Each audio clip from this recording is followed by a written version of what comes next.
Selamat datang kembali. Oke, langsung aja ya. Hari ini kita bakal bahas sesuatu yang sering dianggap agak licin nih di kantor. Politik kantor. Tapi bukan soal gosip atau sikut-sikutan ya. Ini soal strategi. Kita mau bedah disiplin kecerdasan politik atau political savvy. Ini disiplin keenam dari materi pemikiran strategis yang Anda bawa. Tujuannya, biar Anda semua paham kenapa ini penting, gimana cara kerjanya, dan ya, gimana mengasahnya. Kita pakai sumber yang Anda punya ini. Siap? Siap. Oke, jadi political savvy ini intinya ya seni dan ilmu buat navigasi peta kekuasaan, peta pengaruh di organisasi Anda gitu. Ini bukan cuma feeling, tapi kemampuan strategis buat paham siapa punya agenda apa, gimana keputusan dibuat di belakang layar, terus gimana langkah kita bisa ngaruh ke hasil. Jadi kombinasi nih antara tahu, bisa, sama sikap yang pas. Bagian penting dari mikir strategis. Dan ini makin penting kalau posisi makin tinggi, bener nggak?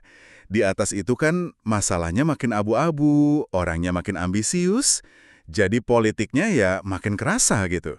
Kayak jadi diplomat perusahaan ya, harus bisa bangun koalisi di dalam, tapi juga jaga hubungan keluar. Tapi kedengarannya bisa jadi agak manipulatif nggak sih kalau nggak hati-hati? Nah, itu pertanyaan bagus. Risiko disalahgunakan pasti ada. Makanya etika itu krusial banget. Nanti kita singgung ya. Tapi intinya, kecerdasan politik yang sehat itu ya soal bangun pengaruh buat tujuan yang baik, bukan buat jatuhin orang lain. Coba kita lihat kasus Alina Nowak deh, dari materi Anda itu. Oh ya, Alina Nowak. Dia kan sukses banget ya di lapangan. Tapi pas pindah ke kantor pusat regional, wah strateginya kayak mental. Bukan karena idenya jelek, tapi ya itu, nabrak tembok politik antar departemen, terus ada resistensi dari manajer negara lain, otoritas jabatannya aja ternyata nggak cukup. Ini pelajaran penting ya, formula sukses lama belum tentu jalan di medan politik baru.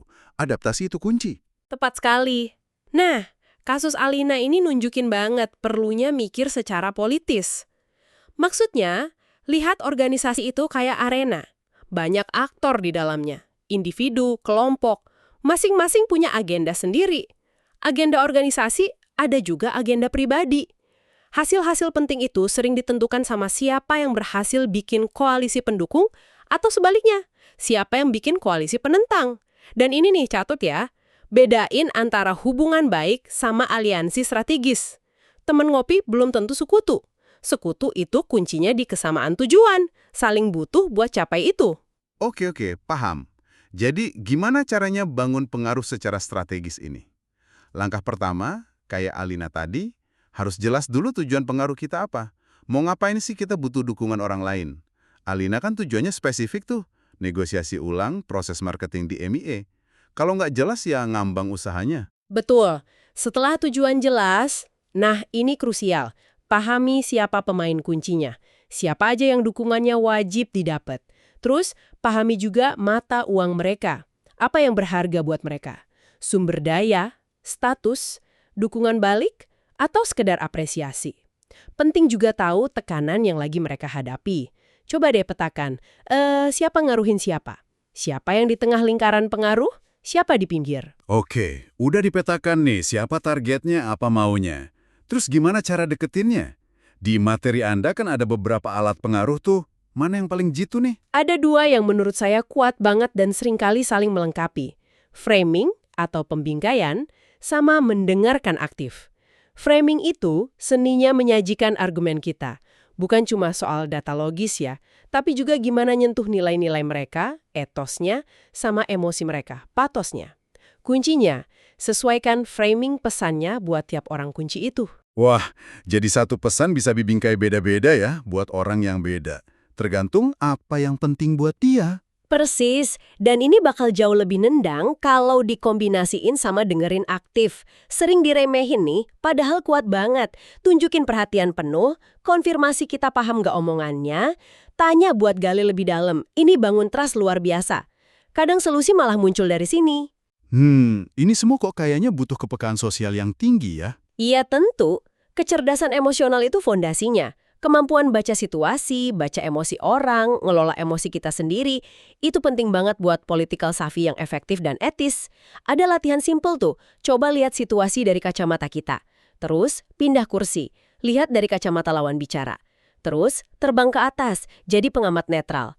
Itu bantu buka perspektif loh. Oke, jadi buat mulai ngasah ini, kita bisa mulai dari ngamatin lebih jeli peta politik sekitar kita ya. Internal, eksternal, siapa punya kuasa, agendanya apa. Terus coba-coba deh pakai alat kayak framing atau dengerin aktif tadi, skala kecil aja dulu. Sama bangun jaringan secara sadar. Benar sekali. Ini disiplin yang bisa dipelajari kok dan diasah terus. Sip.